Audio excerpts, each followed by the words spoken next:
Now and hello, I'm the Cat Protector Noel Rosen, and welcome to Paws on Politics. Another great little episode here as we break things down in the political arena.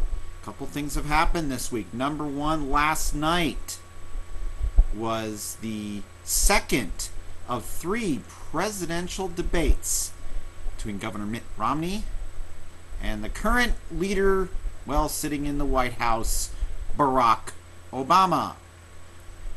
And we kind of expected this. It was a town hall setting, so the audience got a chance to ask questions. But we saw more fierce Obama last night. It's kind of incredible. We knew that after the poor performance he had in the first debate, and we gave the win to Romney, that Obama would come back swinging. And he did.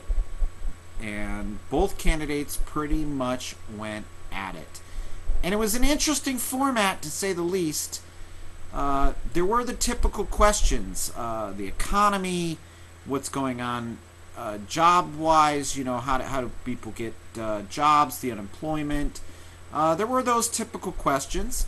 There was only one question on foreign policy, and that was regarding the incident in Benghazi, the terrorist attack which resulted in 4 Americans being killed, including Ambassador Chris Stevens. The other people have names too, but what happened in Benghazi is still something that the Obama administration apparently does not want to talk about. An audience member asked Obama about Benghazi, and who, pretty much gave the I guess the order to not supply Benghazi, giving the ambassador extra security, and who, the whole security thing that basically has become, I guess, a scandal for the Obama administration. There's a cover-up going on. And there was some talk last night because Governor Romney hit Obama really hard when he got his turn to talk. And it was very clear that when this person in the audience asked the question, that Obama did not want to give an answer. Yeah, I don't think he really wants to answer anything regarding Benghazi. But anyways, it's been a talking point. And Governor Mitt Romney, when he had his chance to speak, questioned Obama about where was at, on a plane to Las Vegas, and really kind of drilled Obama on, Obama not calling it a terrorist attack. Called it an attack. We pulled the video of when the day after 9/11 on September 12th, we did pull the video, and Obama does state the word attack. He says the word terror, but really not in the same sentence. He couldn't put the word terrorist attack together. So that has caused a lot of people wondering about what really went on. And Obama really didn't want to get into it with Romney either. And of course, when Obama was on the ropes, and you could tell Obama was on the ropes quite a few times, even though he became a fierce fighter in this debate. The moderator, Candy Crowley from CNN, was moderating, was quick to try to correct Governor Romney in regards to his question, or try to question the facts, I guess. That Romney had the straight facts about what happened in Benghazi, how Obama called it a spontaneous protest, or spontaneous reaction to a video. Obama spun that for 2 weeks, before he finally said it's a terrorist attack. Last night, Obama, after Candy Crowley tried to correct Romney in regards to the facts, Romney had the facts, Candy Crowley didn't, and corrected Governor Romney. Very interesting. I guess she saw Obama was on the ropes and she thought she'd help him out. But what happened later is that Candy Crowley did say, I made a mistake, and then tried to come up with an excuse as to why she said what she said and why she tried to correct Romney. But it was an interesting debate. We heard about women's issues. We heard, as we just mentioned, heard about employment and jobs and all of that great stuff. There was even a question about assault weapons and automatic weapons. Pretty much, I think Romney was, he barely squeaked by on this one. We saw a much tougher Obama than we did the first debate. So that really played into this. But the media was all talking about what happened in Benghazi and the questioning there. So it's become a really big talking point on Fox News, and quite a number of other media have been talking about this. So pretty much we give the win to Romney, but it was a much tougher win than what we saw in the first debate, when Romney pretty much creamed Obama. Now, Obama didn't have all of his facts straight. It was the same spin we've heard from him since the beginning of his campaign, and, well, I don't think he really came up with new material. Romney clearly had the facts. So, an interesting debate, but nonetheless, it was a Romney win. It wasn't a big Romney win, but it was a Romney win. Now the polls, interestingly enough, the polls actually have Romney winning nationally. He is winning over key states, and he's basically making a case. We saw the Mitt Romney, who the liberals are calling him a bully for standing his ground against Obama. They didn't call Obama a bully. They called Mitt Romney a bully, but nonetheless, Romney was pretty much the same he was in the first debate. He stood his ground. So not going to fault him for that. So let's move on from there. Also this week, Republican candidate Vernon Parker, who's running for Congress in CD9 against Democratic challenger Kyrsten Sinema, Parker got a big boost. I mean, this is a big boost. I mean, he got 2 major endorsements this week.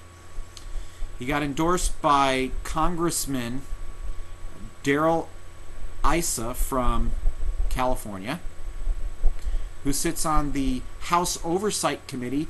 Now Congressman Issa was actually he's been involved in pressing the Obama administration about Fast and Furious and about what happened in Libya, in Benghazi. So really an important endorsement, because this was a big endorsement. Also got endorsed by former Congressman Matt Salmon, who is running again for Congress in CD5. So it was a very, very interesting luncheon. It was a packed house for Parker. And his crowds he's packing a house. There's no doubt about it. In the local race for Congress, this is a local race, that he's packing the house.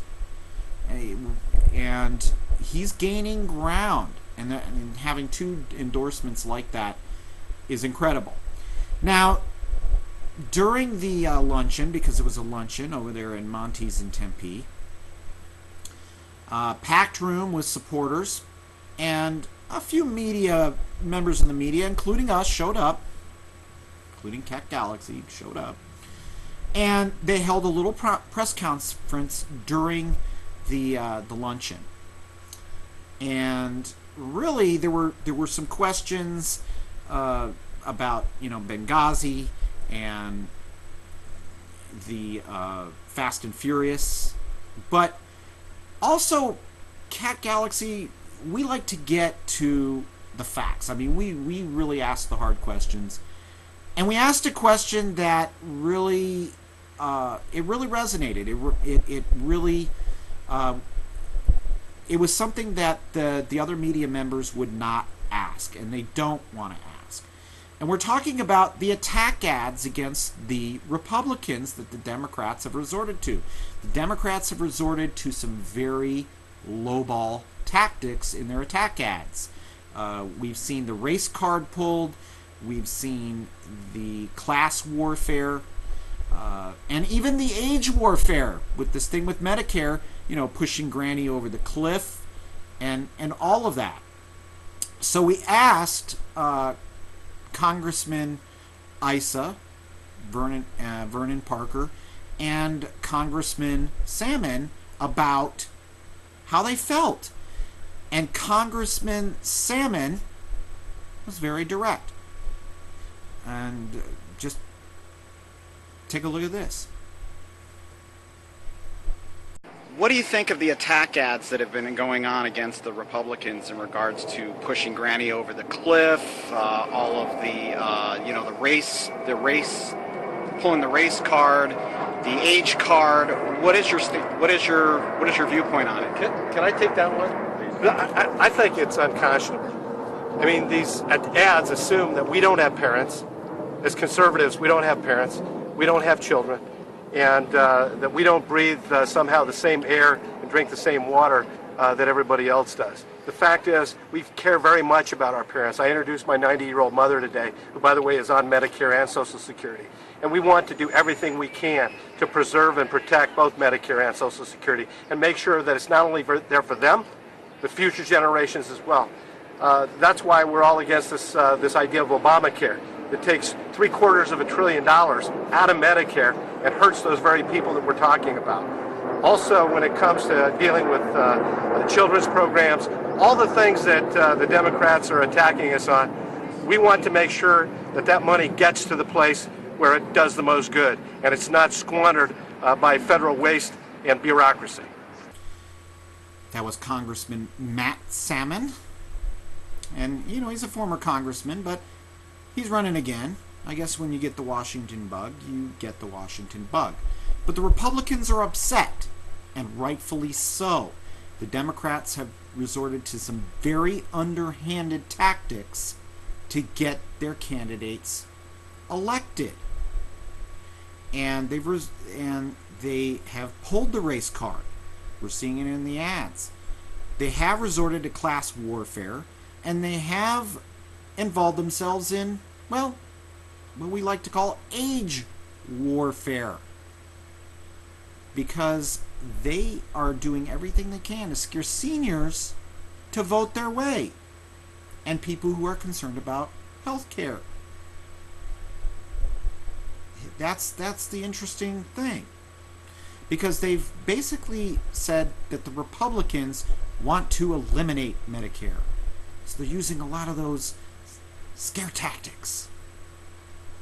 And a lot of the Republicans that I have talked to, a lot of the candidates, they don't want to eliminate Medicare. They don't want to blow up health care. They don't want to do anything. They want to make it better, from what we've heard from the Republicans. We've actually heard some very human responses. And even Governor Romney has said that he doesn't want to eliminate Medicare.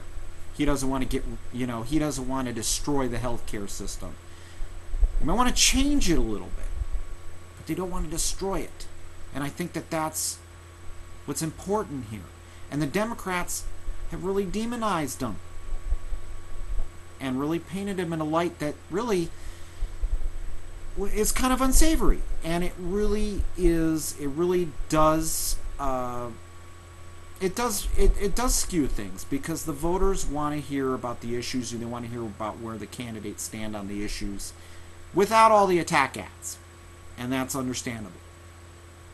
But still, the Democrats, they've resorted to these unflattering commercials, pushing Granny over the cliff and all of that.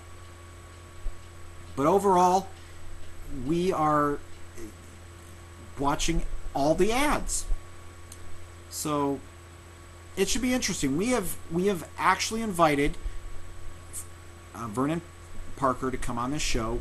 We've invited Kyrsten Sinema to come on the show, and today Nancy Pelosi is here in Phoenix to back her candidate up. That's right. She endorsed Kyrsten Sinema in the race, in the CD9 race. So it'll be interesting to see if people are swayed by it. I don't think people are going to be swayed by it. The demographic that they have been trying to reach, the independents, Vernon has actually done a really good job in reaching out to the independents. A lot of them small business owners. And during the first part of his campaign, he actually went on a small business tour. In his district, he actually visited small businesses to find out what, if he could help them. When he gets into Washington, that's what he wants to do. He's touted small business, and he said that he wants to help small businesses grow. He wants government to get out of our way so that we prosper and so that we're successful. And we're going to hold Vernon to that. We're going to hold Vernon to that. But we're also, whoever the candidate is, we have to hold them to that. We have to hold them accountable. So it'll be very interesting. Hopefully they'll come on as guests. Also, we have reached out to Congressman David Schweikert, who is in Cat Galaxy country. Yes, he represents people like me in CD6, and we've sent the request in to have Congressman Schweikert on our show to talk about these issues, because he faces the same attacks that other Republicans have faced against the Democrats. So it'll be interesting to get his perspective, and also find out why he isn't using his cats. Yes, David Schweikert and his wife, Joyce, have cats. We've seen the dogs in the commercials. We haven't seen the cats. Hopefully he'll answer those questions. But there's a lot of other interesting things that we're going to have on this show, and a lot of interesting guests. So we'll keep you posted. So thanks for watching, and we will see you next time on Paws on Politics.